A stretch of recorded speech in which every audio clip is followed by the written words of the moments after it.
Good morning students. આજે પણ આપણે યુનિટ 3માં રીડ 2 જે છે એ કન્ટિન્યુ કરે છે. રીડ 1 આપણે કમ્પ્લીટ થઈ ગયું છે. હવે રીડ 2 જે છે એ આપણે સ્ટાર્ટ કર્યું હતું લાસ્ટ લેક્ચરમાં. તો હવે આજે પણ આપણે હજી રીડ 2 કન્ટિન્યુ જ કરીએ છીએ. The crown pool. ક્રાઉન પુલ એટલે એનું ગુજરાતી શું થાય કે શ્વાસને ઉપરની તરફ ખેંચવો.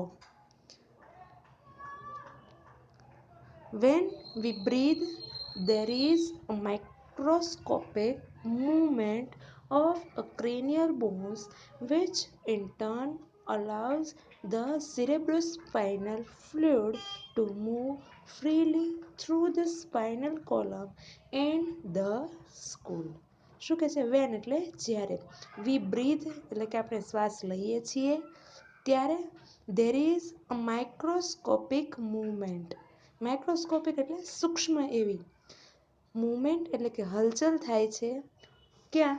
ઓફ ધ ક્રેનિયલ બોન્સ એટલે કે જે ખોપડીના હાડકાં છે એમાં સૂક્ષ્મ એવી હલચલ થાય છે જ્યારે આપણે શ્વાસ લઈએ છીએ ત્યારે. Which in turn allows the cerebrospinal fluid to move freely through the spinal column and the skull. શું કહે છે? which in turn એટલે કે એના પરિણામે શું થાય છે? allows the cerebrospinal fluid એટલે મગજમાં તથા કરોડ માટે જે સ્ત્રાવ છૂટે છે, ગ્રંથિમાં જે સ્ત્રાવ વહેતો હોય છે એ ટુ મૂવ એટલે કે વહેવા લાગે છે, ફ્રીલી એટલે કે છૂટથી, થ્રુ કઈ જગ્યાએ? સ્પાઇનલ કોલમ એટલે કે કરોડરજ્જુમાં, એન્ડ ધ સ્કુલ અને મગજમાં. કે જ્યારે આપણે શ્વાસ લઈએ છીએ ત્યારે ખોપડીના હાડકામાં અતિ સૂક્ષ્મ એવી હલચલ થતી હોય છે જેને પરિણામે કરોડ અને ખોપડીમાં મગજ તથા કરોડ માટે જે સ્ત્રાવ થાય છે એ એકદમ છૂટથી વહેવા લાગે છે. When tensed or upset and don't breathe deeply enough, this can result in bones in the skull becoming slightly stuck together so that the fluid cannot circulate properly. શું કહ્યું? When tensed or upset. When એટલે જ્યારે. tensed એટલે કે તણાવમાં હોઈએ, ઓર upset અથવા તો આપણું મગજ છે એ અશાંત હોય ત્યારે, and don't breathe deeply enough. શું કહે છે? અને પૂરતા પ્રમાણમાં ઊંડા શ્વાસ લેતા નથી ત્યારે ધીસ કેન રિઝલ્ટ કે એને પરિણામે ઇન બોન્સ એટલે કે જે હાડકાં છે, ઇન ધ સ્કૂલ એટલે કે ખોપડીના જે હાડકાં છે એ બીકમિંગ એટલે કે બની જાય છે, સ્લાઇટલી સ્ટક એટલે કે સહેજ એવા ચોંટી જાય છે એકબીજાની સાથે. સો ધેટ તેથી, ધ ફ્લુઇડ એટલે કે જે સ્ત્રાવ છે એ કેન નોટ સર્ક્યુલેટ. સર્ક્યુલેટ એટલે કે ફરી શકતો નથી. પ્રોપરલી એટલે યોગ્ય રીતે. શું કહે છે? કે જ્યારે આપણે તણાવમાં હોઈએ અથવા તો અપસેટ હોઈએ ત્યારે આપણે પૂરતા પ્રમાણમાં ઊંડા શ્વાસ લેતા નથી જેને પરિણામે ખોપડીના જે હાડકાં છે એ એકબીજાની સાથે ચોંટી જાય છે જેથી ગ્રંથિમાં વહેતો જે સ્ત્રાવ છે અથવા જે પ્રવાહી છે એ યોગ્ય રીતે ફરી શકતું નથી.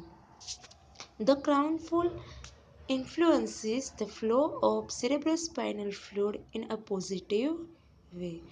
શું કીધું? ધ ક્રાઉન પુલ એટલે કે ઊંડા જે શ્વાસ લેવાનું કહે છે ઉપરની તરફ. ઇન્ફ્લુઅન્સીસ એટલે અસર પહોંચાડે છે. કોને? ધ ફ્લો એટલે કે જે વહે છે એ. શું? એક ગ્રંથિમાં સ્ત્રાવ જે વહે છે એ.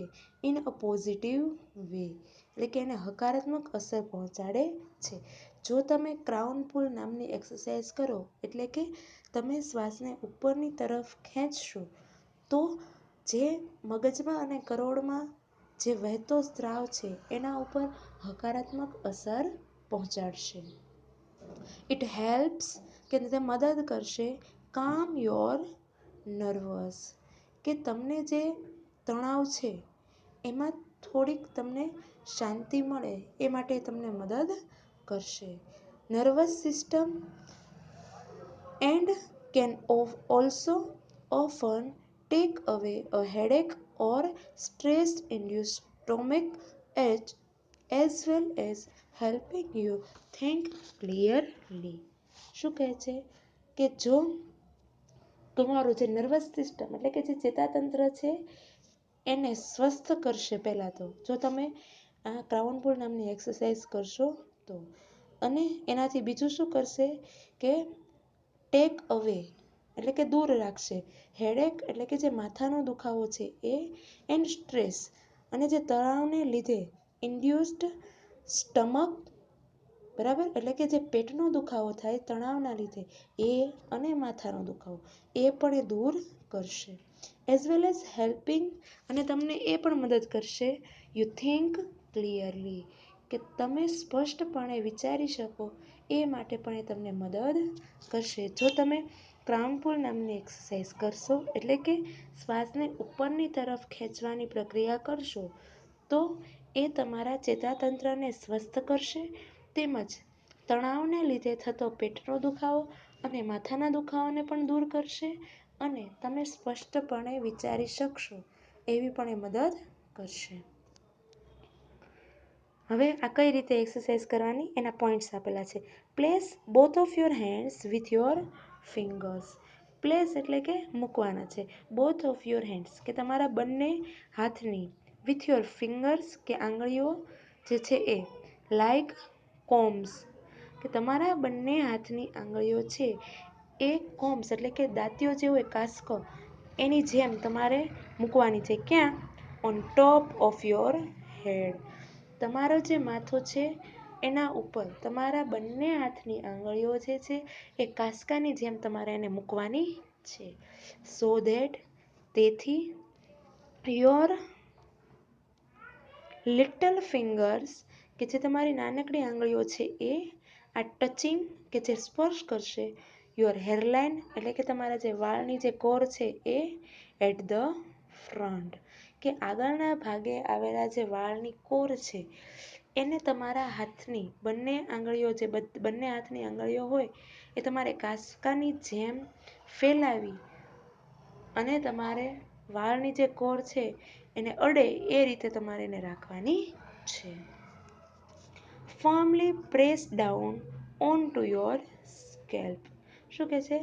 ફર્મલી એટલે કે હળવેથી, પ્રેસ ડાઉન એટલે કે સેજ દબાવવાની છે, ઓન યોર સ્કેલ્પ કે માથાનું જે આપણું ઉપરનું તાળવું હોય, બરાબર, ત્યાં તમારે આ આંગળીઓ છે એને સેજ દબાવવાની છે, કાસ્કાની જેમ રાખીને પછી દબાવવાની. And pull your fingers away from the mid line. શું કહે છે કે અને પછી બંને હાથ બહારની તરફ ઓળતા હોઈએ એ રીતે તમારે મધ્ય ભાગથી તમારી આંગળીઓને હટાવી લેવાની. એટલે કે જે રીતે આપણે કાસ્કો માથામાં ફેરવીએ એ રીતે થોડુંક પ્રેસ કરી પછી આંગળીઓ તમારે અંદર ફેરવવાની છે. Combing outwards with each hand. બંને હાથેથી તમે વાળ ઓળતા હોય એ રીતે તમારે અંદર આંગળીઓ ફેરવવાની છે. Now place your hands in the same way higher up on the on the mid line of the head and repeat the procedure. શું કીધું? નાવ એટલે કે હવે. પ્લેસ યોર હેન્ડ્સ કે તમારા હાથ જે છે એને ઇન ધ સેમ વે એટલે કે એ જ રીતે પાછા મૂકવાના છે માથા પર, higher up on the mid line of the head કે માથાનો જે મધ્ય ભાગ છે એમાં તમારે આંગળીઓને ફરીથી એ જ રીતે પાછી મૂકવાની છે અને જે ફરીથી એની એ જ પ્રક્રિયા કરવાની છે. એટલે કે થોડીક આંગળીઓ પ્રેસ કરી દબાવી અને પછી કાસ્કાની જેમ ઓળતા હોય એ રીતે અંદર આંગળીઓ હલાવવાની છે.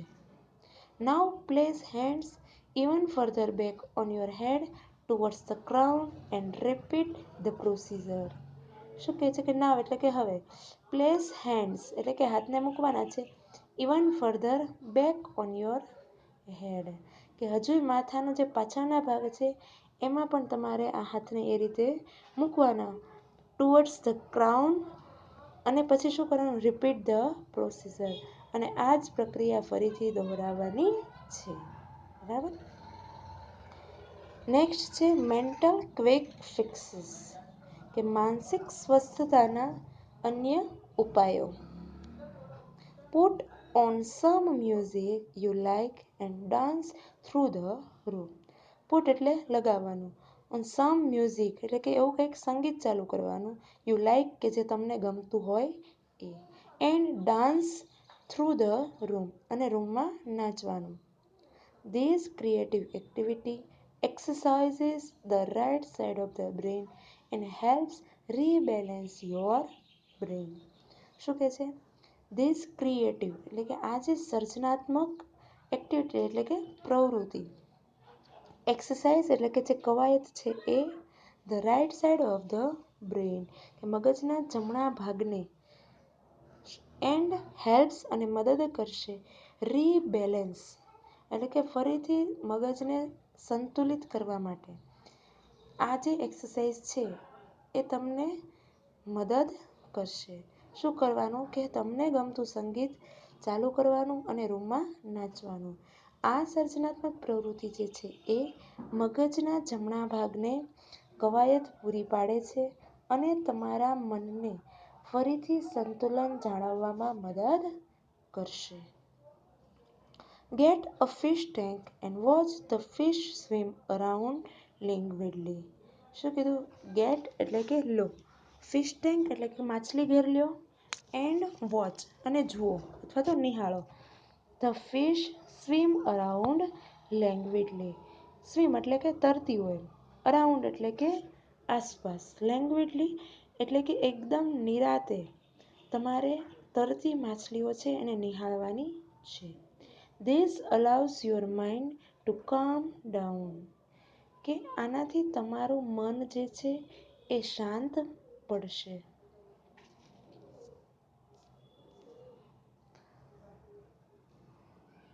Write down all your worries. શું કે છે? હવે નેક્સ્ટ એક એક્સરસાઇઝ આપી અલગ, કે રાઇટ ડાઉન એટલે કે લખવાનું છે, ઓલ યોર વરીઝ કે તમારી બધી જ ચિંતાઓ છે એને એક કાગળ ઉપર તમે લખી દો. Putting them on a piece of paper gets them out of your head. Putting them એટલે કે લખી દેવાની છે, બરાબર. પીસ ઓફ પેપર એટલે કાગળના ટુકડા ઉપર, gets them out of your head અને તમારા મગજમાંથી એને પછી કાઢી નાખવાની. શું કહે છે? કે કાગળ પર તમારે બધી જ તમારી ચિંતા લખી નાખવાની. પછી એ કાગળમાં લખી દીધી એટલે તમારે એ બધી જ ચિંતા મગજમાંથી બહાર કાઢી નાખવાની છે. Next, get out into nature and walk. Get out એટલે કે બહાર જવાનું, ઇન્ટુ નેચર એટલે કે કુદરતમાં, એન્ડ વોક એટલે કે કુદરતી જગ્યા હોય એ જગ્યાએ બહાર જાઓ એટલે કે ગાર્ડનમાં, એન્ડ વોક અને ચાલો. આ બધી આઈડિયા આપેલા છે આપણને, એક્સરસાઇઝ આપેલી છે કે માનસિક સ્વસ્થતા આપણે લાવવી હોય તો કઈ રીતે. આમાં બહુ બધા ઓપ્શન આપ્યા છે, એમાંથી કોઈ પણ તમે પસંદ કરી શકો છો. Next, concentrate on what is right now rather than what might happen tomorrow. શું કહે છે? કોન્સન્ટ્રેટ એટલે કે ધ્યાન કેન્દ્રિત કરવાનું. શેના ઉપર? વોટ ઇઝ રાઇટ એટલે કે સાચું શું છે એના ઉપર ધ્યાન કેન્દ્રિત કરવાનું છે. નાવ એટલે અત્યારે. અત્યારે તમારે શું કરવાનું? કે જે સાચું છે એના જ ઉપર ધ્યાન કેન્દ્રિત કરવાનું છે. રાધર ધેન એટલે કે નહીં કે વોટ માઇટ હેપન ટુમોરો કે આવતીકાલે શું થશે એની ચિંતા કરવાને બદલે અત્યારે સાચું શું છે એના જ ઉપર ધ્યાન કેન્દ્રિત કરવાનું છે. કાલ જે થવાનું છે થશે, પણ આજે શું કરો? કે જે સાચું છે એના ઉપર ફોકસ કરો. આવતીકાલે આમ થશે તેમ થશે એવું કરીને આજે જ ચિંતા કરશો તો વધારે સ્ટ્રેસ આવશે.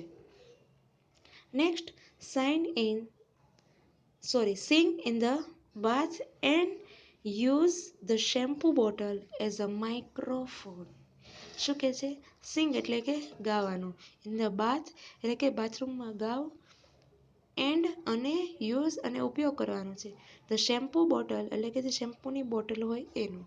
એઝ અ માઇક્રોફોન કે શેમ્પૂની બોટલને માઇક્રોફોન સમજી અને બાથરૂમમાં ગાઓ. એમાંથી પણ તમે માનસિક સ્વસ્થતા મેળવી શકો છો, એટલે કે એન્જોય કરતા શીખવાડે છે. Next, nobody is perfect and who wants to be nobody. Mistakes are okay. શું કીધું? નબડી ઇઝ પરફેક્ટ એટલે કે કોઈ પણ વ્યક્તિ પૂર્ણ નથી. વુ વોન્ટ્સ ટુ બી નબડી એટલે કે પૂર્ણ કોણ બનવા માંગે છે? મિસ્ટેક્સ આર ઓકે એટલે કે ભૂલો તો થાય જ, એટલે ભૂલ તો બધાથી જ થાય, કોઈ વ્યક્તિ પૂર્ણ નથી. Next, delete the phrase I can't from your vocabulary. શું કે છે? ડિલીટ એટલે કે દૂર કરી નાખો અથવા તો રિમૂવ કરી નાખો, રદ કરી નાખો. ધ ફ્રેઝ એટલે કે એ શબ્દને, કયો શબ્દ? આઈ કાન્ટ, હું નહીં કરી શકું, એ શબ્દને ડિલીટ કરવાનો છે. ફ્રોમ યોર વોકેબ્યુલરી કે તમારા શબ્દકોશમાંથી તમારે હું નહીં કરી શકું એવા શબ્દોને રદ કરી નાખવાના છે, એટલે કે ડિલીટ કરી નાખવાના છે. It is not constructive and blocks your views of possible solution. શું કહે છે કે it is not constructive. Constructive એટલે કે સર્જનાત્મક, એન્ડ બ્લોક્સ અને અવરોધ છે. યોર વ્યૂ તમારી દ્રષ્ટિને, ઓફ પોસિબલ સોલ્યુશન કે એ સર્જનાત્મક નથી અને શક્ય ઉકેલ જે હશે, સોલ્યુશન હશે, એ તમારી દ્રષ્ટિને અવરોધે છે. એટલે ક્યારેય આઈ કાન્ટ એટલે કે હું નહીં કરી શકું એ વસ્તુ બોલવાની નથી. દરેક વસ્તુ છે એ આપણાથી શક્ય છે જ. અગાઉથી એમ કહીએ કે અમારાથી નહીં થાય તો એ ક્યારેય નહીં થાય. બરાબર?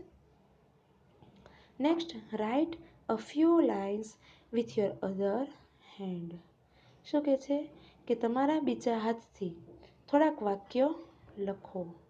This rebalances the two hemispheres of the brain. આ પ્રવૃત્તિ જે છે એ તમારા મગજના જે બે અર્ધભાગ છે, હેમિસ્ફર એટલે અર્ધભાગ, એને ફરીથી સંતુલન કરી દેશે. એક્સપેક્ટ ટુ બી લકી. શું કહે છે? તમે તમારી જાતને ભાગ્યશાળી માનો, નસીબવાન માનવાનું. આપણી જ જાતને ક્યારેય કોસવાની નથી. આપણને જે મળ્યું છે એ આપણે લકી છીએ એવું જ માનવાનું છે. અહીંયા આપણું યુનિટ 3નું જે રીડ 2 છે એ કમ્પ્લીટ થાય છે.